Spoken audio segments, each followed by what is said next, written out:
Bueno, pues parece que va a tocar reescribir parte de lo que aprendimos en el colegio sobre los imanes, porque la ciencia acaba de confirmar algo increíble, que no hay dos, sino tres tipos fundamentales de magnetismo.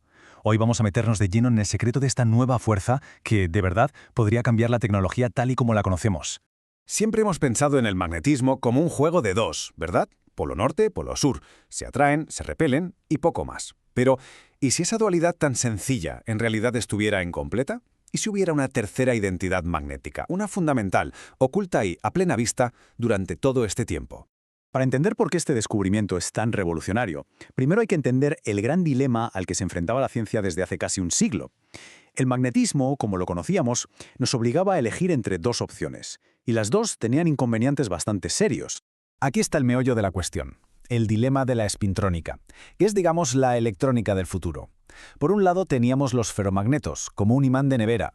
Son muy útiles, fáciles de manipular para guardar datos, pero tienen dos problemas gigantes. Son lentos, operan en gigahercios, que para la computación moderna empieza a ser un cuello de botella, y su campo magnético crea interferencias. Esto impide que podamos hacer los componentes más y más pequeños. Y por otro lado estaban los antiferromagnetos. Estos son una maravilla, ultra rápidos, llegando a los terahercios. Esos son billones de ciclos por segundo, y no se molestan entre sí. El problema, que al no tener campo externo son casi imposibles de leer o de manipular. O sea, la elección era entre algo útil pero lento y ruidoso o algo ultra rápido y limpio pero prácticamente incontrolable.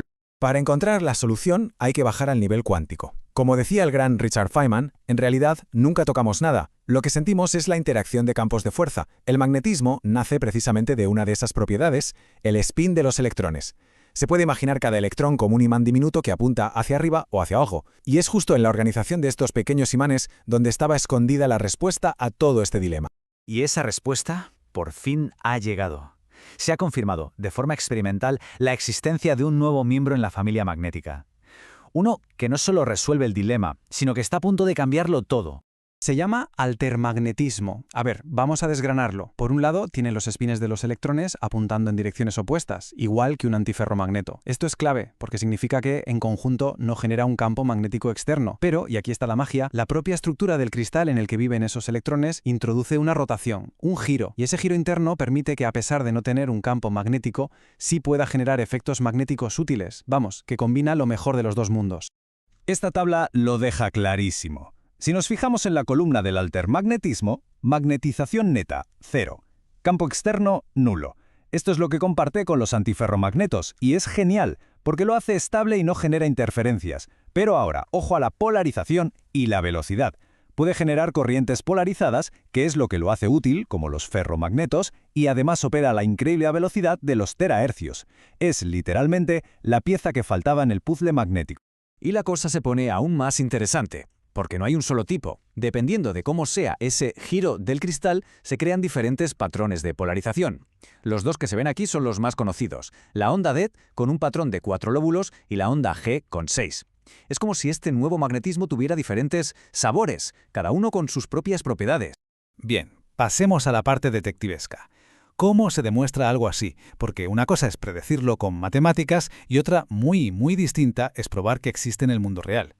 Esta es la historia de cómo la ciencia consiguió ver lo invisible. Este descubrimiento es la cima de una montaña que la humanidad lleva escalando 2500 años, desde la magnetita en la antigua Grecia pasando por la teoría del antiferromagnetismo de Louis Néel en los años 30, la idea del altermagnetismo se predijo sobre el papel en 2019, pero ha sido ahora, en 2024, cuando por fin se ha podido confirmar en un laboratorio. Es un hito en toda regla. Y el héroe inesperado de toda esta historia es el telururo de manganeso, o MTE, un material que llevaba décadas en los laboratorios, clasificado como un antiferromagneto del montón, sin más. Nadie se imaginaba que en su interior se escondía un secreto que iba a cambiar la física. El experimento es una genialidad. Primero prepararon una lámina finísima del material. Luego usaron una técnica, el ARPES, que es como disparar rayos X para ver cómo se mueven los electrones.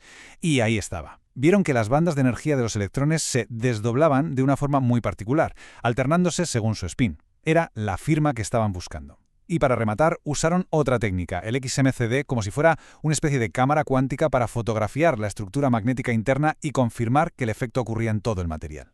La prueba era sencillamente irrefutable. Muy bien, ya está probado que existe. Pero la pregunta del millón es, ¿y esto por qué es tan importante? ¿Qué significa para la tecnología y para el futuro? Pues aquí es donde la cosa se pone de verdad emocionante. El número clave es este, 1000. Las memorias que usamos ahora mismo operan en gigahercios. Los altermagnetos lo hacen en terahercios.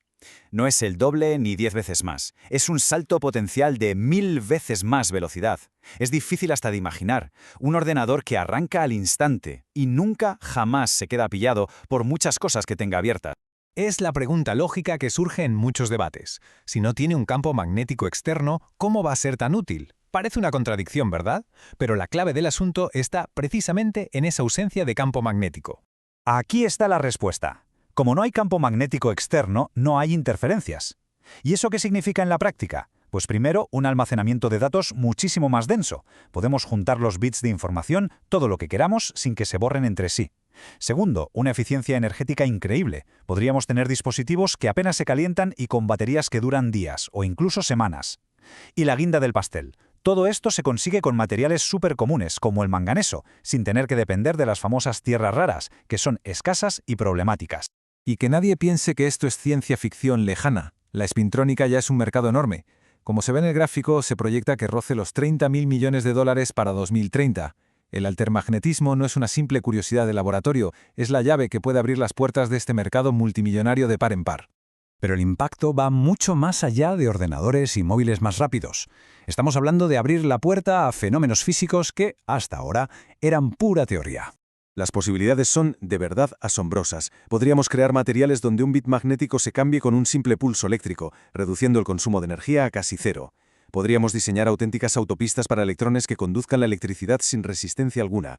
E incluso se está investigando en materiales orgánicos, lo que abre la puerta a una electrónica flexible que se pueda llevar puesta en la ropa o que incluso sea biodegradable. Al final, todo se reduce a esto. La ciencia avanza cuando se cuestiona lo que se da por sentado. Durante casi un siglo, el dúo ferromagneto-antiferromagneto parecía lo obvio, pero resulta que era una verdad incompleta. Y esto nos deja con una reflexión final. Una propiedad fundamental del universo ha estado ahí, oculta a plena vista durante siglos, en materiales que usábamos todos los días. La pregunta es inevitable. ¿Qué otros secretos, qué otras verdades fundamentales nos esperan ahí fuera, escondidas en lo cotidiano, esperando a que alguien se atreva simplemente a mirar de otra manera? Gracias por la atención.